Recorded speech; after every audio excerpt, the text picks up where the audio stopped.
Hello guys, welcome back to the channel, where we review stories that beautiful people like yourselves post on the internet.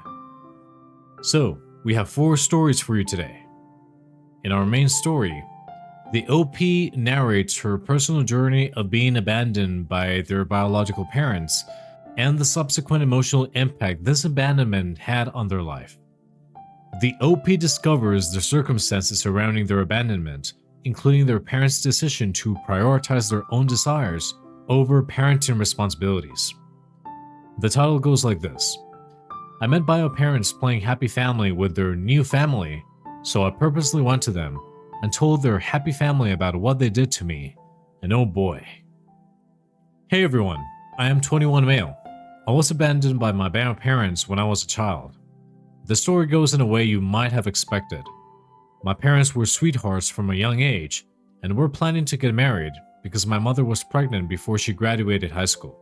They did not want to go for an abortion and thought they could for sure have a family. But as they were teens themselves, they did not have the best family idea. My dad thought that he, as a 17-year-old, could provide for his girlfriend and soon-to-be wife by being a service worker at McDonald's. As one can imagine, it did not go as well as it had planned.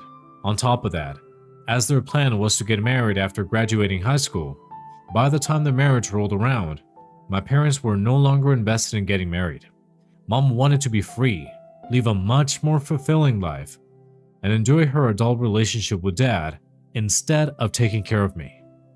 Dad wanted nothing to do with me because in his eyes, I stole his golden years from him, and based on that decision, they decided to abandon me with my grandparents' paternal side and went off. They did not want to be a part of that rat race and wanted to live a free life and decided to buy an RV, and doing their thing would be great. I think Mom was 15 or 16 when she gave birth to me, and she abandoned me when she was 18. I do not have any memories of my parents.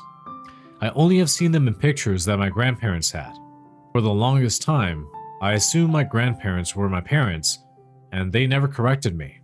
It was a little embarrassing when I was a child, as my parents were so much older than everyone else's parents in my class. But when I was 15, I learned the truth about the situation.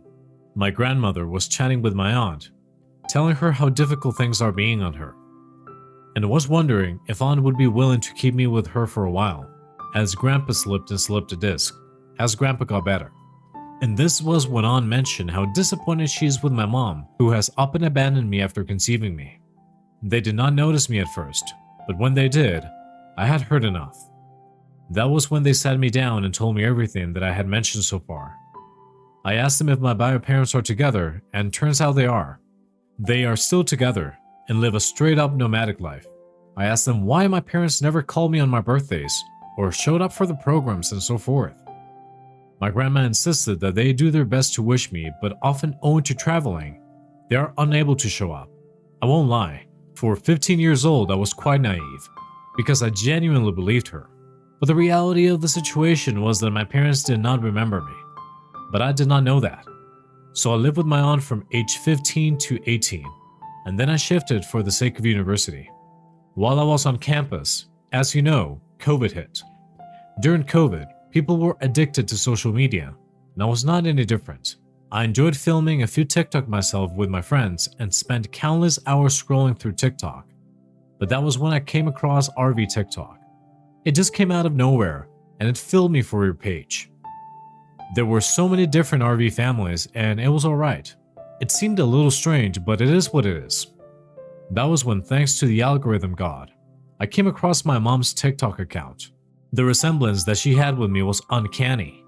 Grandma always said I took after her. I stalked the entire page and the things I learned shocked me. My mom and dad, who were still together, were now married and had been traveling on the road for more than 10 years. And in those 10 years, they had built themselves a family. The oldest is a 16-year-old girl, followed by a 13-year-old boy and 6-year-old girl. I was overwhelmed with emotions when I saw them together. There were a lot of videos where they were the perfect happy family. Dad was spending time working outside, while Mom was the perfect homemaker. They were earning money and were so happy with their 3 kids. It was like I never existed. That was when I realized that my parents did not bother remembering me, which is why I never got a birthday wish for a birthday present. What hurt me a lot was realizing that my parents had visited my grandparents, and they made videos in that house, introducing my siblings to them, but I was not told about it. The time coincided with my holidays. Every time, they would leave right before I would go home to my grandparents, and my grandparents did not bother telling me anything. I honestly felt like a mistake. I felt pathetic. It was such a gut-wrenching feeling, and I hated it. I did not know what I was supposed to do. I was angry and upset, and after a while, I guess, I felt hatred. I did not know. It was an overwhelming feeling, and I decided that the best way of going about it would be to contact the oldest.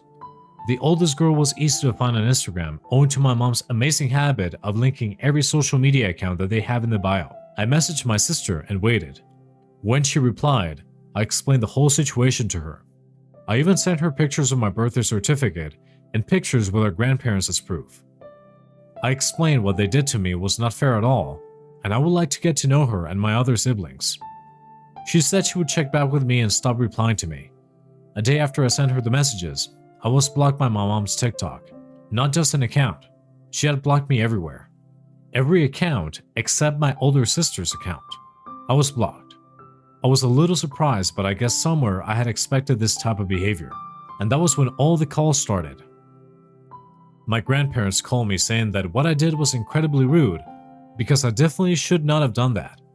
I should have asked them first. I should not have reached out to my parents because I would only hold them back in everything. Hearing those words literally broke me. I told them that while I respect them for raising me, I am my parents' child, and I deserve to get to know them. I am not in the wrong for wanting that. To that, my grandma told me that I am a selfish, entitled brat, and she regrets ever taking care of me. Since then, I have not spoken with them. It hurt to hear the parent I had call me an entitled brat. Do you guys think I am being an entitled brat?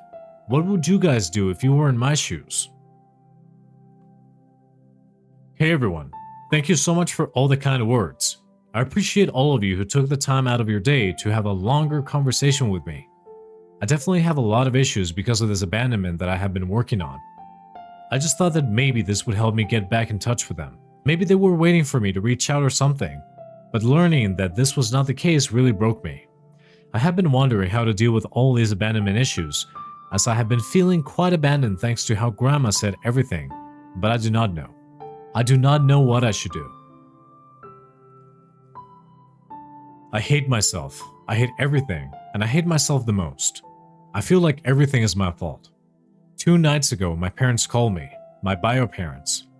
I thought that the first time I spoke with them, it would be something wholesome, something sweet. I thought they would say things like they missed me or anything. But what they said was completely the opposite of that. My parents asked me if I was doing what I was doing just to get some money out of them, or to ruin their image online.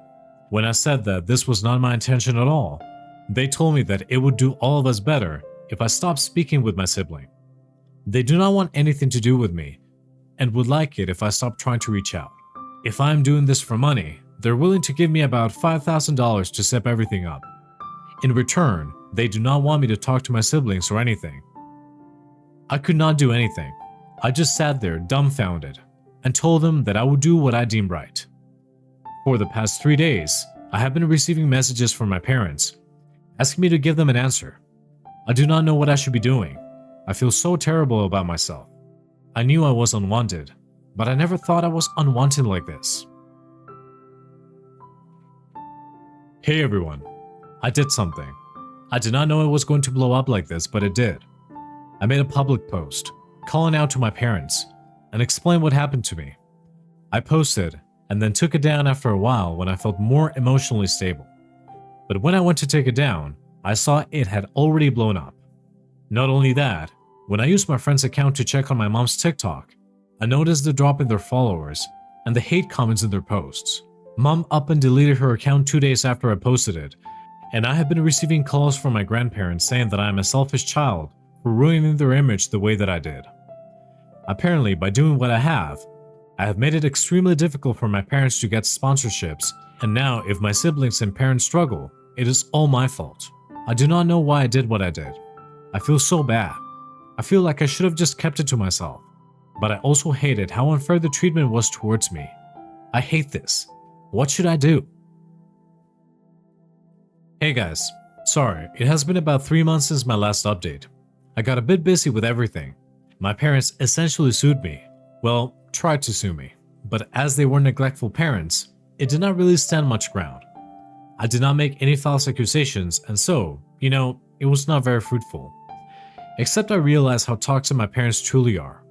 I considered whether I really wanted to be in touch with them, and the answer was no, I do not.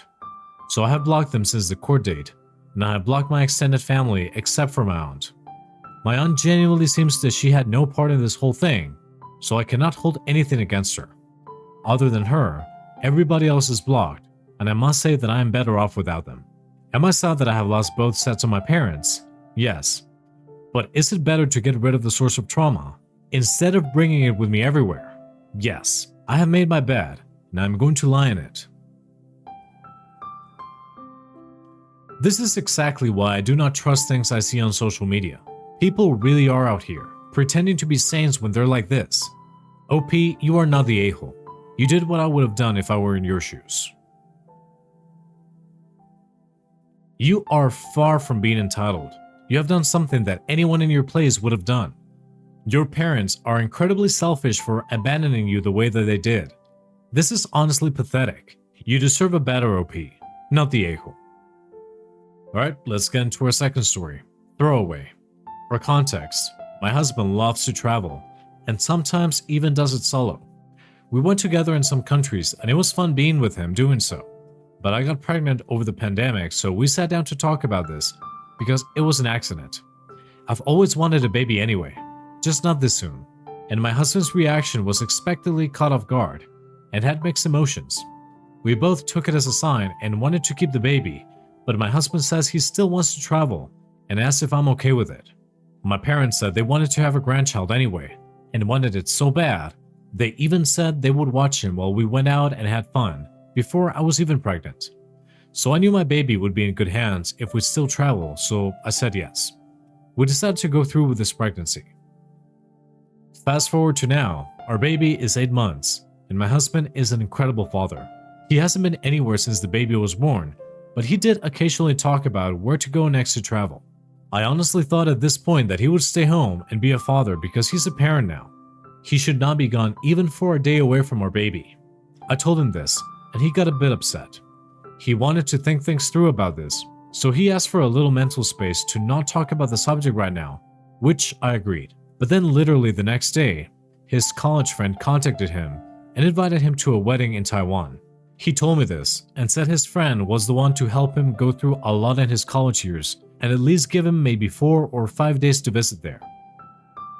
I still said no because things changed. My husband exploded and said that I broke the promise I made him while I was pregnant.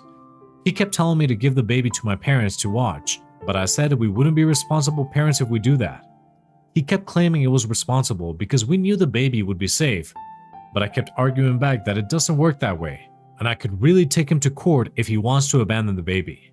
He broke his game system out of anger and got silent afterward. He only communicated about baby-related things, but wouldn't talk to me about anything else. Am I the a-hole? You're the a-hole. Going on vacation isn't abandoning your baby. You broke your agreement, even if there wasn't an agreement. Telling your husband he's not allowed to be away from the baby for even a day is just close to deranged. You're the a-hole.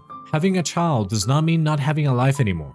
You can travel with a child, you can leave it with relatives, or one of you can take care of the baby for a few days while the other is away. Your here every day expectation is absolutely unreasonable. Children require a lot of work and effort, that's true, but you can definitely get help managing while one of you is away.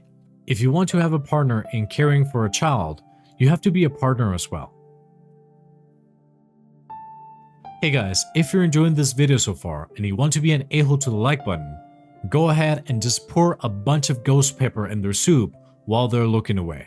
Okay, let's get into our next story. First, some important info. I, 44 male, have a younger brother, 41 male, and we are the only children. Also, we're not from the US or any Western countries, so please excuse any errors. My father passed away almost 10 years ago, and since our mother was also dead, we divided his estate equally. His estate was a farm of 12 hectares, 30 acres. Back then, it had a house, a barn, a pond, wheat fields, and olive fields. We were both working office jobs in the city and did not want to be farmers. But after my dad died, my wife convinced me to quit, buy out my brother, and start a business with her. She had degrees in business and hospitality, and I was working in accounting. And that's what I did. I bought out my brother at market price. After that, my wife and I transformed the farm, got government subsidies to make our farm more sustainable, transformed the area by the pond into a garden and a romantic strolling route, and a fishing spot. The closest farm plots were made into a pedagogic farm, and some made available to guests to rent, built small houses, built a stable, and bought some horses. We made it into a retreat where you can either spend the day, act as a farmer, and have some authentic food, or rent a cabin and try farm life. The rest of the farm was left to farmhands. Since we are barely 2 hours outside city limits, it has become a booming business. We are booked solid all year. We have schools coming for tours, activities every weekend, and couples throwing their weddings here. And after the first 5 years, we were able to pay off our debt and are making great money. My brother used this money to buy a house, 2 cars, and on his children's schooling. And they are living well. I would say upper middle class by my country's standards, but nothing like me and my family. Now he says that he wants in on the business and that what he was paid was not fair. I told him no, that he got what his land was worth back then. Now he's no longer talking with me, and he's the only family I have left. So, am I the a-hole? Not the a-hole. If he had invested his half of the money into literally anything else, would he share the fruits of that investment with you? I don't think so. You had all the work transforming the place, and you had all the risk of it not working too. Also, it definitely sounds like you invested some of your own money to make all that possible. He wants all the fruits of the labor without doing any of the labor. I get that you don't want to lose him, so maybe there is a calm way to talk about all this, with a mediator present or something like that. He needs to understand that you invested the money and succeeded. But I mean, you could have failed too. And if you did, would he just give you money from his half? Not the a-hole. The only way I could side with your brother would be if you took advantage of his grieving and bought his share. I do doubt this is a possibility, considering it must have taken some time for your wife to convince you to give up your career to suddenly become a farmer. Also, it's been 10 years, and he hasn't mentioned any regret during that time. I think it's clear your brother is having money troubles or perhaps a midlife crisis. Either way, he got a fair deal for his share. If he wants back in, he can offer to repurchase his half. Not the a-hole. He got what he wanted. You and your wife worked hard. He's just greedy and jealous. He was paid his fair share. If he wanted in on the business, he shouldn't have sold his share to you. He should have helped you build the business. Alright guys, let's get into our final story for today. I, 26 female, live with a roommate, 26 female. We don't grocery shop together, but I have no problem with it if she ever wants any of my food. In fact, sometimes I'll tell her, hey, I got milk, ice, cream, cookies, whatever. Feel free to help yourself. She occasionally takes me up on this. I don't ever eat her food, aside from if we're cooking together or if she makes something and directly offers it to me. Yesterday, I went to the grocery store, and Ben & Jerry's was on sale, 2 pints for $4. So I bought 4 pints of some of my favorite flavors, but also one that I knew was my roommate's favorite. When I got home, I let her know there was ice cream in the freezer and that she was welcome to help herself if she wanted any. I ate half a pint yesterday, and roommate didn't eat any. Today, I was stressed while work from home, and I ended up stress eating all the remaining 3.5 pints of ice cream while my roommate was out. When she got home, she saw there was no ice cream left and completely flipped out when I told her I had finished it all. She called me a glutton with no self-control and that my offer to share ice cream was really disingenuous if I was just going to pig out on it before anyone else could get to it, and she had been looking forward to a treat after work and that I had raised her hopes up for nothing. I apologized but pointed out that she could have told me that she wanted some and that I should save some, or that she could have had some last night when I first brought it home. She just lashed out at me, saying this happens way too much, that I'll pretend to be generous with food, but then gorged myself before anyone else could get any. She then ordered DoorDash and shut herself in her room. I get that she was disappointed when she got home, but I feel like it was my ice cream, and I was being nice enough to even offer any at all, and that she could have let me know if she wanted me to save any. Am I the a-hole? You're the a-hole. I'm hesitant on this one because yes, you bought the ice cream, and no, you aren't obligated to give her any. But you went out of your way to buy a flavor she liked, then told her that she could have some. You gave her less than 24 hours to even attempt to eat some. Some people save ice cream for a treat like she wanted to, not an all the time thing. It seems like this also isn't the first time something like this has happened, going by her reaction. And you had 4 pints of it. You couldn't even stop yourself at 3. You just had to eat the last one. If that's not the definition of gorging yourself, I don't know what is. Once again, you didn't have to offer her any. But if you're just gonna eat it out from under her before she has a chance, because less than 24 hours is not a chance, then maybe just stop offering it. Arguments can be made on each side, but I'm gonna say you're the a-hole. Yes, it's your ice cream. Yes, help yourself to ice cream isn't the same as, I bought some ice cream and I got you some. But you did use words that, to a reasonable person, say, there's some ice cream with your name on it, and a lot more than they say, you can have some ice cream if I don't eat it first. Oh boy, some people. Well, that was it for today's stories, guys. Thank you very much for listening today. Remember to go ahead and smash the like button if you liked the video, and subscribe to our channel. That really helps a lot. Also, if you have a fun, engaging story of your own, go ahead and shoot us an email. Email for that is down in the description. Okay, again, thank you for listening, and we will be seeing you in the next one.